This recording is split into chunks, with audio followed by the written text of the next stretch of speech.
It certainly was cold here last night and this morning. It's still cold.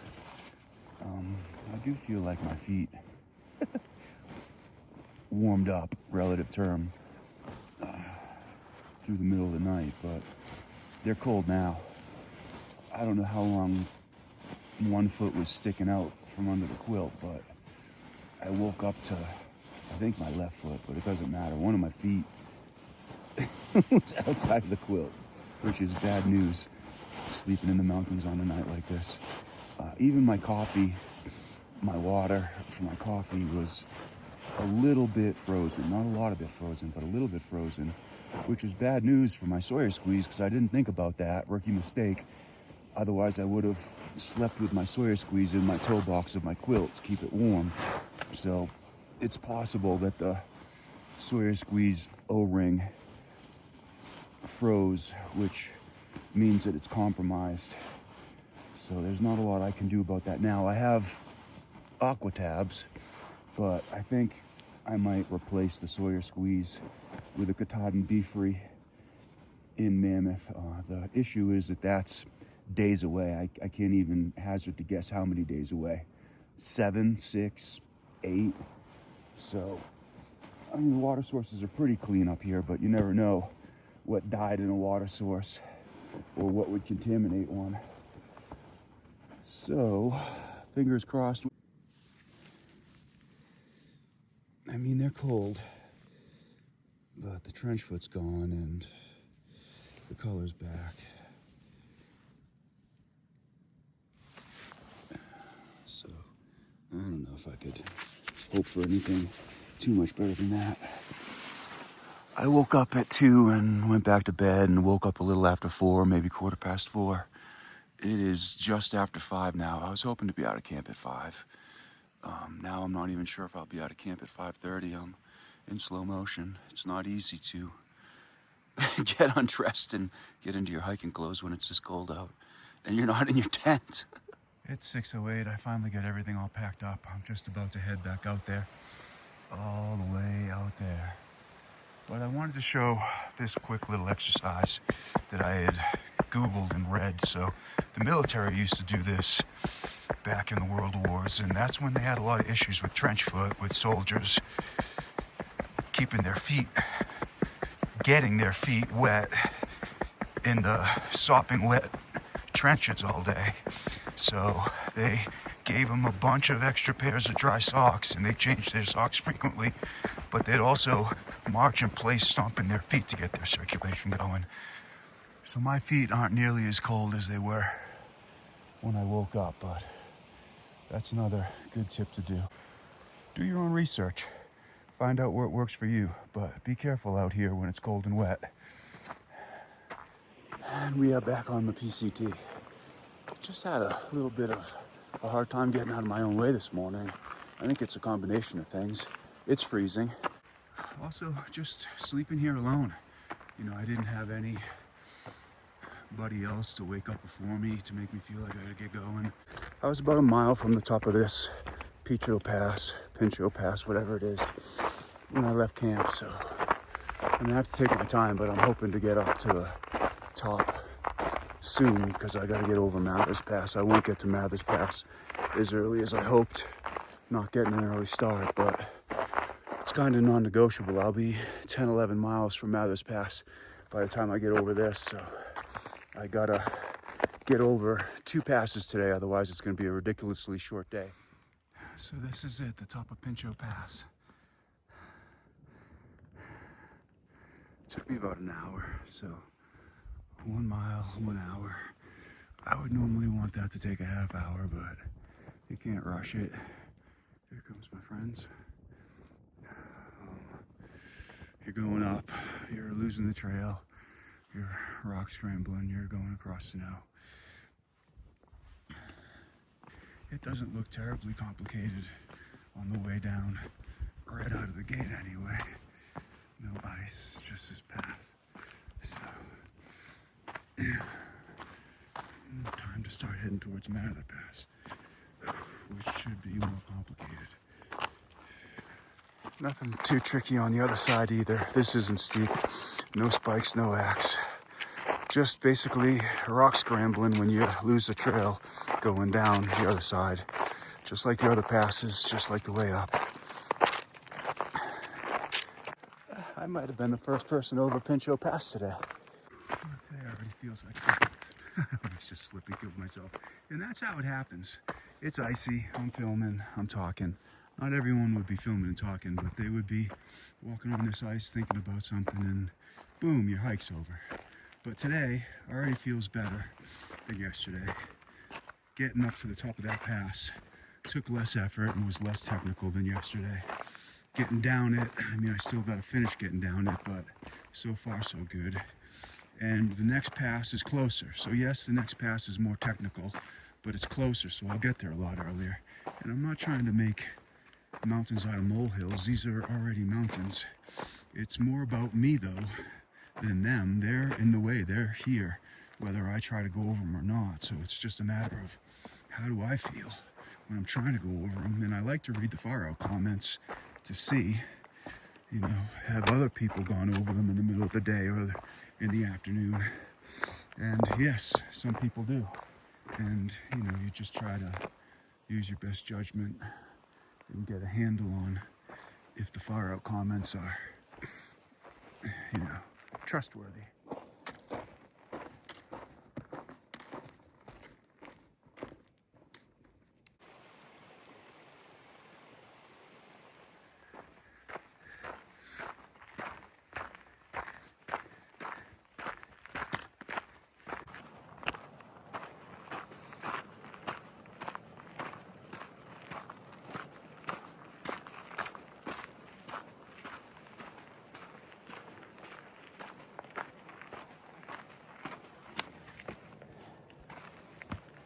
Walking through 1 million mosquitoes.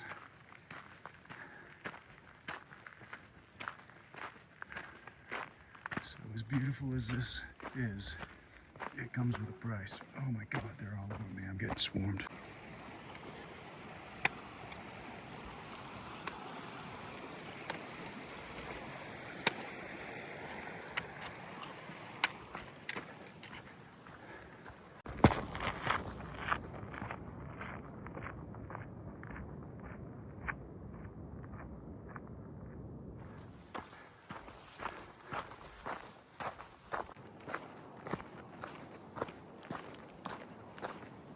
Well, I gotta get across this. I saw these guys who have been passing me the last couple days, and I guess they're crossing up there. So they buddy systemed it. We'll see how I do. So not even 25 feet further up.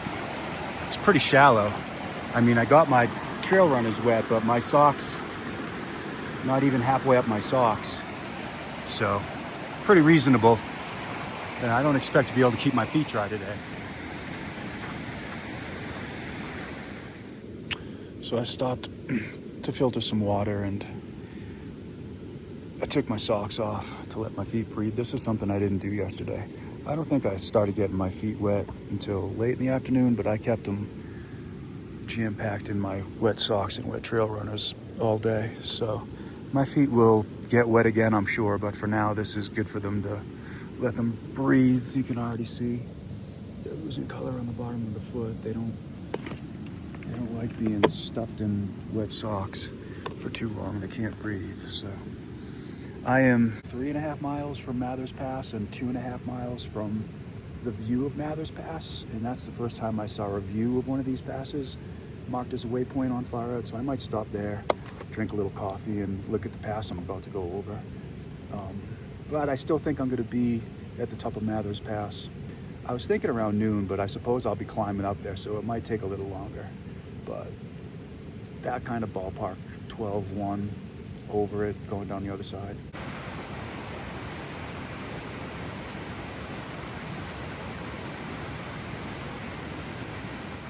For the most part, I avoided that little snow patch, but I did test it out here at the end.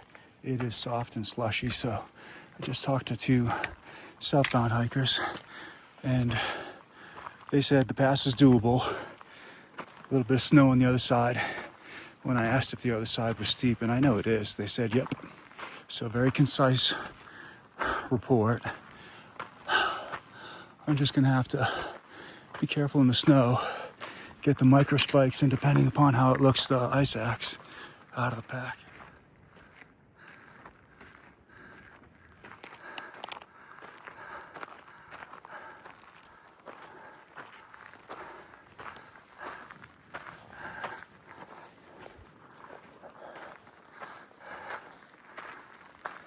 Well, there's no avoiding this snow field, so we'll put the snow cups back on the trekking poles and we'll see how this treats me, and we'll use it as a gauge for the other side going down.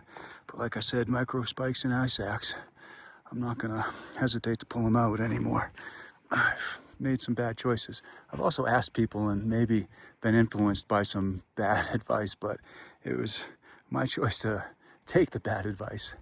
I'm not walking over anything sketchy anymore without my ice axe in my hand. Doesn't make sense. I paid for it. It's on the back of my pack.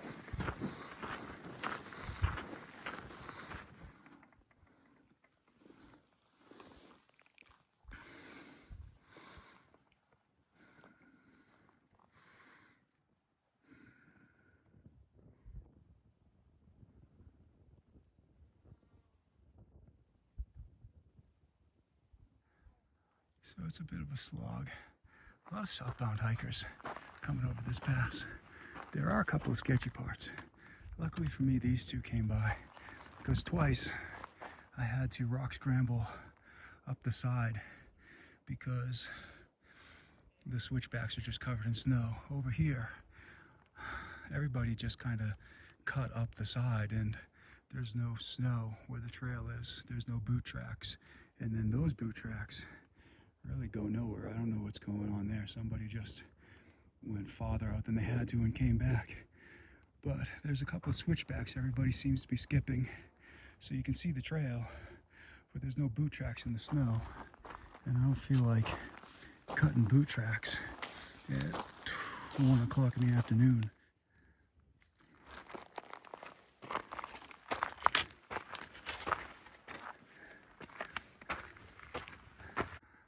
Okay, so it's 5 past 1, and I'm up here. Now, that, I believe, is a cornice. But anyway, we'll see as I get on top of it what I can do. You don't want anything to do with being on top of that because it's unsupported snow. So if you post hold, you could possibly be going down there. So I think that's what a cornice is. Unsupported snow. Look at that, there's a marmot up here. Are you kidding me? Where's your pack? You know, just when you think you're doing something technical and impossible,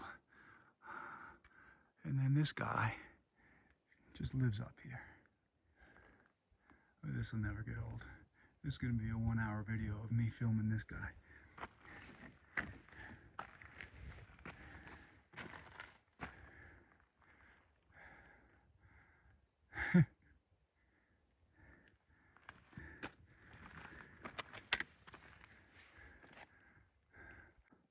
So you can completely avoid the cornice, but you can't avoid the marmot.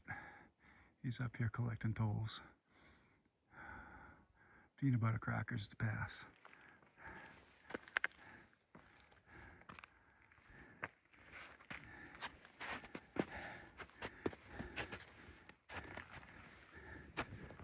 What are you doing up here?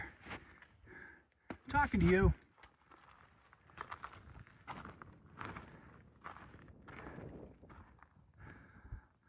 From where I came, I haven't been up there to where I'm going. Let's see what the other side looks like. I took my time coming up. I am going to take twice as long going down. I'm tired. Last 2 days, the same thing happened. It took a little longer today for it to happen, but I just hit a wall. I stopped on the way up and looked at the elevation. I was at like 11,800 feet elevation when I was feeling really tired. It's 1,200 to the top. I don't know if it's the elevation, what I've been eating, cowboy camping the last few nights, a combination of everything. So I went around one corner and it didn't seem so bad. And then the party's over. It gets pretty steep and it's all snow for as far as I can see. Micro spikes and ice axe. And maybe one trekking pole, but yeah, I don't know. know, just for the length. I kind of like one hand free to grab things, but I can do that with my ice axe hand or my trekking pole hand, I suppose. But yeah, I'm gonna take a break right here and put the micro spikes on. If I could have seen around this corner, I would already have them on, because I had a better place to sit up there.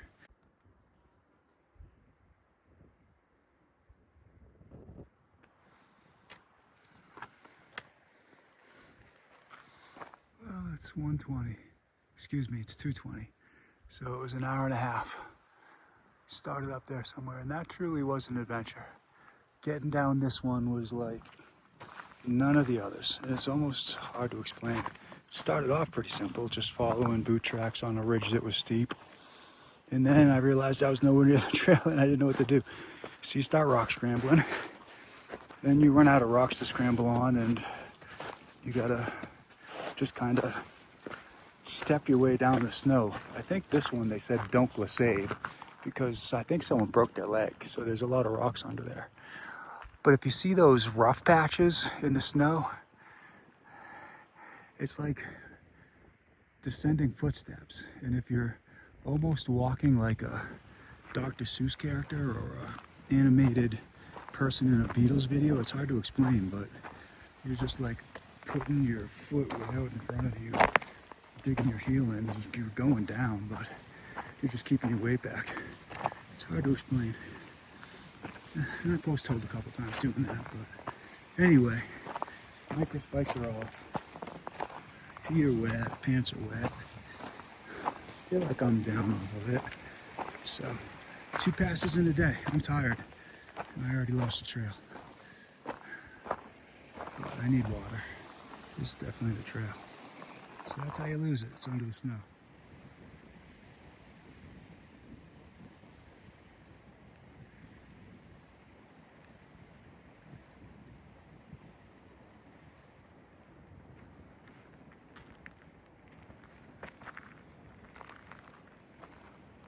If I can get close to that, I might take a nap and then dunk in it. I'm really tired. That might rejuvenate me. I mean, my legs are literally really tired. I can feel it in my quadricep muscles. My left leg just kind of buckled on a simple step. I can feel it everywhere, behind my eyes, between my ears and my legs. I'm just tired.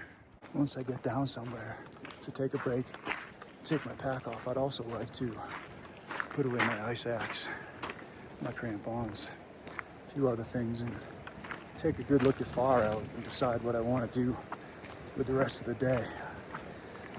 When I started, I just kind of thought it would be nice to at least get 12 miles to within near pass. I'll look at the far out comments and take them with a grain of salt, but if people are going over that in the afternoon, I don't think it's any worse than what I just did, going over between 12 and 1 and going down between 1 and 3. So, you know, we'll take a look and we'll see, but I don't think I can get much closer.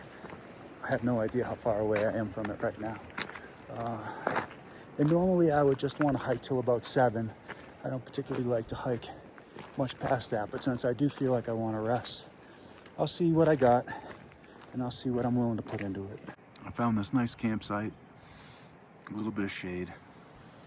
I was able to dry my socks and my shoes a little bit, and I was able to look at far out, kind of in nowhere's no man's land. Just a little less than 20 miles from the John Muir Pass. So if I hiked another 8 miles, that would put me about 12, which is fine. I read comments. People are going over it in the afternoon. So I'm not trying to be dramatic. I just left that camp and I was just walking leisurely, not going fast at all. And I couldn't even tell you what happened, but my right ankle just buckled. I went down to like a half of a squat position, both knees bent. I caught myself with my trekking poles, but my right ankle rolled pretty significantly. It's pain-free. If I was that worried about it, I suppose I'd have both sticks on the ground and I'd be paying attention, but it just goes to show you, I don't think there's anything I could have done about that. I wasn't going fast. I had both sticks on the ground. That's just what happens out here. You roll your ankle. And you can see the terrain is all loose rocks and it just kind of sucks. So the first thing I did was take 4 Advil as a precaution, just to help with any swelling that might come up. You know, I was in shock, but I don't think that my ankle is in any pain. I don't think there's going to be any serious side effects from it. It just happened. Happens a lot.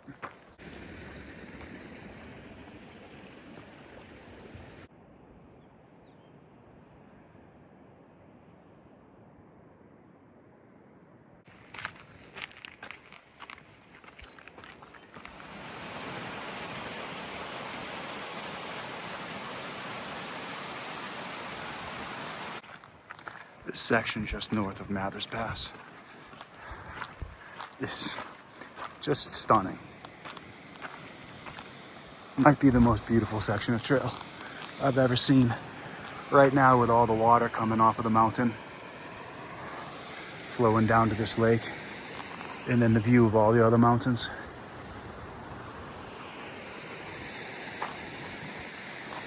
Absolutely stunning.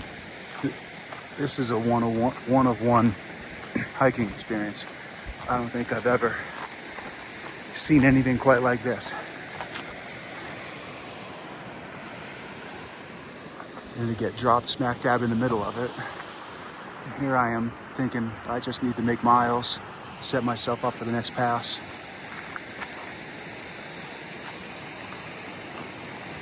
You can't rush your life away.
I told myself I wasn't going to shoot any more videos in moments.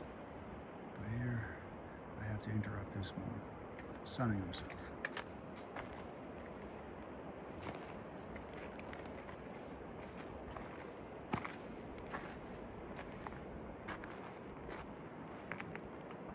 Excuse me, sir. I have to pass by. Is everything okay over here?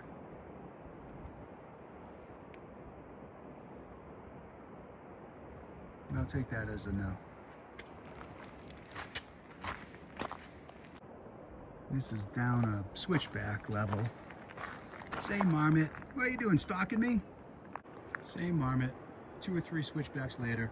Stop cutting switchbacks.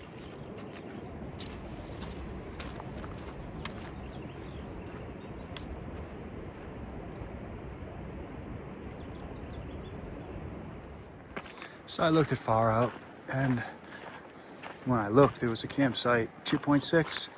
That would put me there about 7:15. Now I wouldn't get within 12 miles of the Murray Pass, but I'd be within 14. And I'm just going to accept that because I don't feel like pushing. Maybe I'll change my mind, but I doubt it. I don't feel like pushing until 8 o'clock to get those 2 miles when I can just rest and do them tomorrow. It's not going to make enough of a difference.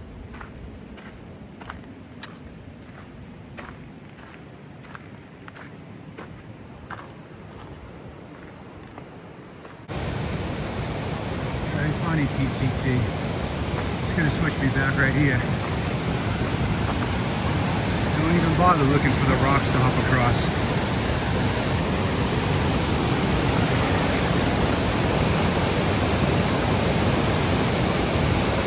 1,000 liters per millisecond. Strong flow.